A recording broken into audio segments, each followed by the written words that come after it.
జై శ్రీరామ్.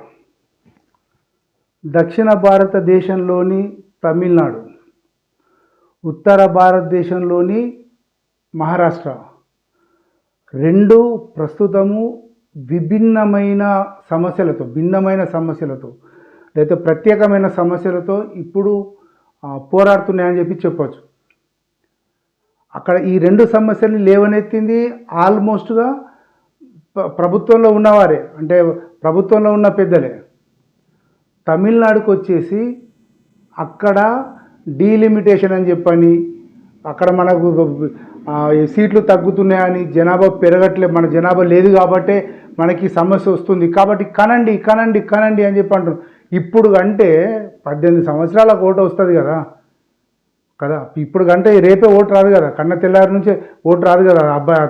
అబ్బాయికో అమ్మాయికో 18 సంవత్సరాల తర్వాత ఓటు వస్తుంది. కానీ ఇప్పుడు చెప్తున్నాడు అన్నమాట. అంటే రాజకీయ స్వార్థం కోసం తమిళనాడులో మళ్ళీ అధికారంలోకి రావడానికి డిఎంకే ప్రభుత్వము, స్టాలిన్ ప్రభుత్వము ఎన్ని కపట వేషాలు వేయాలో అన్ని కపట వేషాలు వేస్తోంది. ఇది క్షమించరాని నేరం. జనాభా పెరగాలి అని చెప్పడం క్షమించరాని నేరం. అంటే చెప్పే పద్ధతిలో రాజకీయ స్వార్థంతో చెప్పడం, ఈవెందో చంద్రబాబు చెప్పినా కూడా దాన్ని ఒప్పుకోవాల్సింది లేదు. జనాభా తగ్గాలి, జనాభా తగ్గితేనే ఆర్థిక వనరులు అందరికీ ఎక్కువ మొత్తంలో పంచబడతాయి. ఒక 100 రూపాయలు ఉన్నాయి, 100 రూపాయలు 10 మందికి పంచితే ఎంత వస్తుంది? తలా 10 రూపాయలు వస్తుంది. అదే 100 రూపాయలు 5గురు పంచితే తలా 20 వస్తుంది. అదే 100 రూపాయలు ఇద్దరికి పంచితే తలా 50 రూపాయలు వస్తుంది కదా. అంటే ఆర్థికంగా అభివృద్ధి చెందడానికి దేశం లోపల ఉన్న జనాభాకు అనుగుణంగా ఉత్పత్తిని చూసుకొని చేయాల్సిన కార్యక్రమం అది. అంతేగాని ఓట్ల కోసం పెంచండి లేకపోతే సీట్ల కోసం పెంచండి అని చెప్పడం ఎంతవరకు కరెక్ట్ అన్న ప్రశ్నకు స్టాలిన్ దగ్గర సమాధానం లేదు. కేవలం రాజకీయ స్వార్థం తప్ప. ఇది క్షమించరాని నేరం.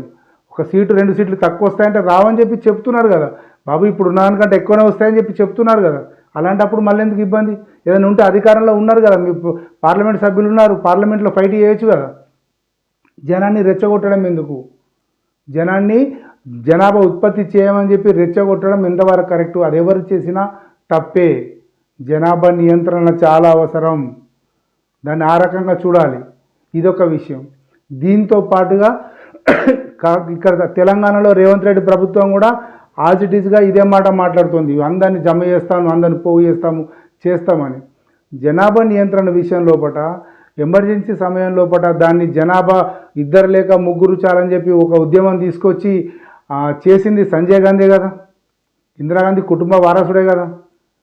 దానికి జవాబు లేదా? మరి మీరే కదా దాన్ని జనాభాను కట్ చేయాలని చెప్పి ఒక పద్ధతి ప్రకారం హిందువుల జనాభాను తగ్గించడానికి చేసిన కుట్ర కాదా ఇది కుట్రే కదా.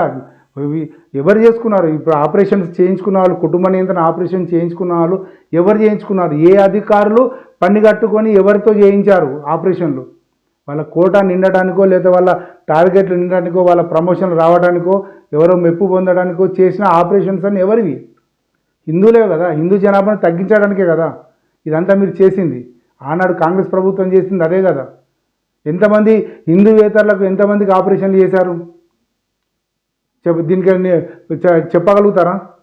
కొన్ని వందల వేల ఉదాహరణలు చెప్పచ్చు ఈ విషయం మీద. కాబట్టి కాంగ్రెస్ దీని విషయం మీద మాట్లాడడం, లేదా కాంగ్రెస్ కూటమి సభ్యులు ఈ విషయంలో మాట్లాడడం ఎంత మాత్రం కూడా కరెక్ట్ కాదన్న విమర్శ వస్తున్నది. ఇది చాలా గర్హనీయం. ఇది స్టాలిన్ చేస్తున్నది ఏ రకంగా కూడా మంచిది కాదు. అది అంటే ప్రాంతీయవాదాన్ని రెచ్చగొట్టి, తమిళవాదాన్ని రెచ్చగొట్టి ఓట్లు సంపాదించుకొని గెలవడానికి చేస్తున్న కుట్రగానే ప్రజలు భావిస్తున్నారు. కాబట్టి దీని విషయంలో ఆ ప్రభుత్వం ఆలోచించుకోవాలి. ప్రజలు ఈ విషయంలో చైతన్యం కూడా కావాల్సిన అవసరం ఉంది. ఇదొక అంశం. రెండవ అంశము, మహారాష్ట్రలో ఒక మంత్రి, అంటే బీజేపీ ప్రభుత్వంలో ఉన్న ఒక మంత్రి ఏం చేస్తున్నాడంటే ఈ జట్కా అని లేకపోతే హలాల్ అని చెప్పని ఒకటి వచ్చేసింది. ఇది చాలా పెద్ద సమస్యగా అయిపోతుంది. అక్కడ నీలేష్ రాణే అని చెప్పి ఒక మంత్రి హలాల్ తినకూడదు, జట్కాని తినాలి, దానికి సర్టిఫికెట్ ఇవ్వాలి అని చెప్పని దాన్ని ఒక ఉద్యమంలో చేసేశారు. అతను కూడా ప్రభుత్వంలో పెద్ద వ్యక్తే. ప్రభుత్వంలో ఉన్న వ్యక్తి ఇలాంటి నిర్ణయాలు తీసుకోవడం వల్ల తప్పుడు సంకేతాలు జనానికి వెళ్తాయా లేదా? సరే, హిందుత్వ భావాలతో మీరు అలా చెప్తున్నారు, ప్రజల్ని చైతన్యవంతులు చేస్తున్నారు. అది పార్టీ చేయాల్సిన పని, ప్రభుత్వం చేయాల్సిన పని కాదు. లేకపోతే ఇంకేమైనా స్వచ్ఛంద సంస్థలు, హిందూ ఆర్గనైజేషన్ చేయాల్సిన పని కదా. పార్టీ స్వయంగా ఒక మంత్రి స్థాయి వ్యక్తి ఇలాంటి చేయడం ఇంతవరకు కరెక్ట్ అన్న టాక్ కూడా వస్తున్నది. ఈ విషయంలో కూడా మహారాష్ట్ర ప్రభుత్వం ఆలోచించాల్సిన అవసరం ఉంది. ఈ రెండు సమస్యలు ప్రస్తుతము మహారాష్ట్రను, తమిళనాడును, అంటే ఈ మధ్యలో ఉన్న ప్రదేశాలు, అంటే మహారాష్ట్ర తర్వాత తెలంగాణ, ఆంధ్రప్రదేశ్, కేరళ, కర్ణాటక, తమిళనాడు, ఈ 6 రాష్ట్రాల లోపల ఇప్పుడు ఇది రగులుతున్న సమస్య అయిపోయింది. సరే, అది హిందుత్వవాదానికి సంబంధించిన అంశము, వాళ్ళు ఇష్టం ఉంటే కొనుక్కుంటారు, హలాలు కొనుక్కుంటారు, లేకపోతే లేదా జట్కాని చేసుకుంటారు. అది వాళ్ళ సత్యాంగం సంబంధించింది, వాళ్ళ డబ్బుకు సంబంధించిన ముచ్చట, దాని లేదు. కానీ ప్రభుత్వ పరంగా తమిళనాడు గవర్నమెంట్ చేస్తున్నది చాలా చాలా తప్పుడు నిర్ణయము. ఇందులో ఈ 2 విషయాల మీద కూడా కొంత ప్రజలు ఆలోచించి చైతన్యం కావాల్సిన అవసరం ఉందన్న మాట మటుకు వస్తున్నది. జై శ్రీరామ్.